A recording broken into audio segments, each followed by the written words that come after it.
Hunter Biden isn't mincing words when it comes to First Lady Melania Trump's bombshell lawsuit threat.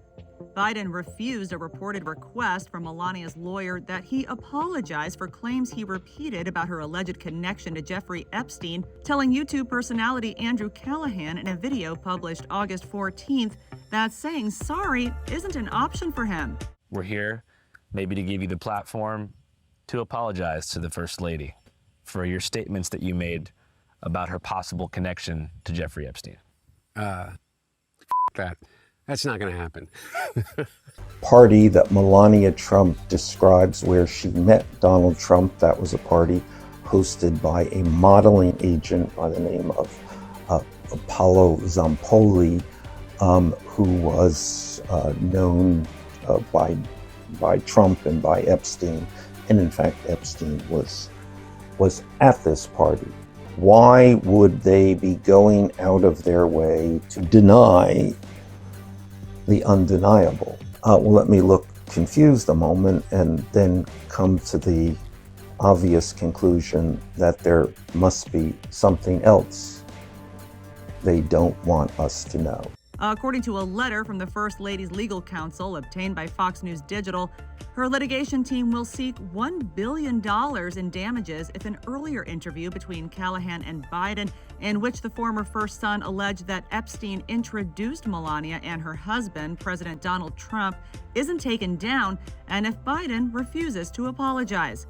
The letter reportedly blasts Biden's claim as, quote, false, disparaging, defamatory, and inflammatory, noting that the original video and subsequent reposts have made the disputed comments viewable to, quote, tens of millions of people worldwide and caused overwhelming financial and reputational harm to Melania.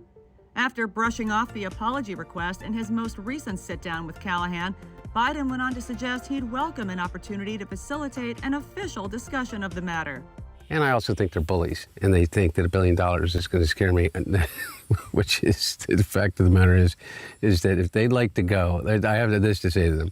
If they want to sit down for a deposition and clarify the nature of the relationship between Jeffrey Epstein, if the president and the first lady want to do that, and all of the known associates around them at the time of whatever time that they met, I'm more than happy to provide them the platform to be able to do it. I mean, to me, singularly the most important thing about Donald Trump is that he was the star of a top-rated reality television show for 14 years. 14 years. I mean, you learn the game. And part of that game, the reality television show game, is conflict. You have to have conflict, a constant conflict. If you don't, you're going to lose your audience and lose ratings. And so you have to manufacture another conflict. And it's all about manufacturing conflict, which, of course, is partly what goes on a daily basis in the Trump circle. I know you want your voice to be heard on this. So a number of women have come forward. They've made allegations against your husband. Some of them go back more than 30 years. He has said they're lying. Do you believe him? I believe my husband. I believe my husband. This was all organized from the opposition. And with the details that they go, did they ever check the background of these women? They don't have any facts. So that was another thing, people come out saying lies and not true stuff.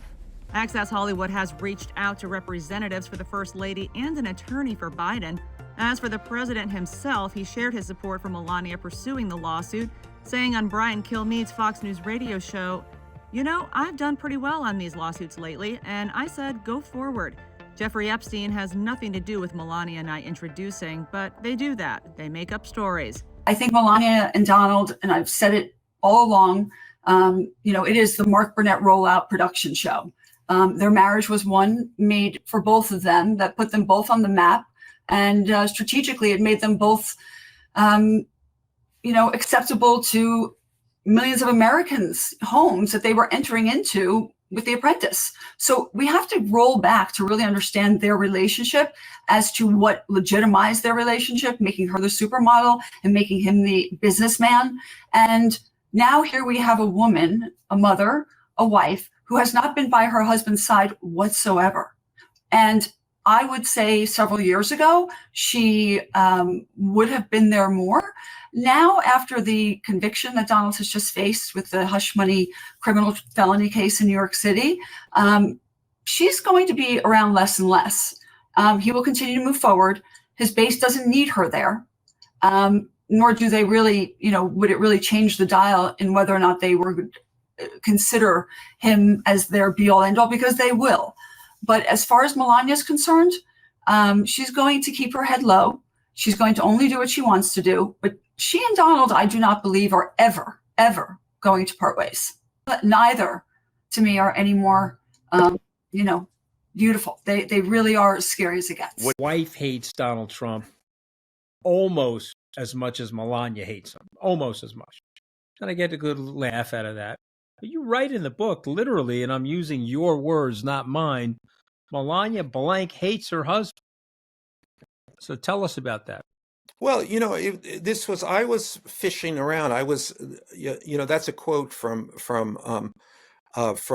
one of the people in the close Trump circle. And I was saying to this person, she hasn't made one campaign appearance, and did not until the last week of the campaign, and she hasn't shown up for the in any instances in any of his court appearances. And I had somebody told me the story of Jason Miller approaching her and saying, "Hey, it would be great in terms of the first indictment." Of you coming there and stand by your man, and then she said, then she laughed, said, "Nice try." Only I have my story. I know the truth. I mean, the Melania story is head smacking. It is the most obvious. It is right there in front of our faces, and no one can quite. Find the language to express it. Well, what the story appears to be that she's just not there, right? She turns up for things like the Easter egg roll. She turned up for the inauguration. There's clearly no physical affection between them. Is that what you mean? Or does she have a whole separate life with someone else? Let's just proceed from the fact that they clearly do not in any way inhabit a marriage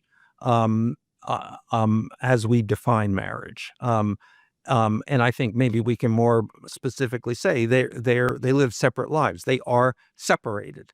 The president of the United States and the first lady are separated. That's a huge headline. No one will say it as in that way. Let's reduce it to what we understand, which is here's a marriage and the principals are estranged. They don't speak to each other. They're separated. The marriage is crumbling.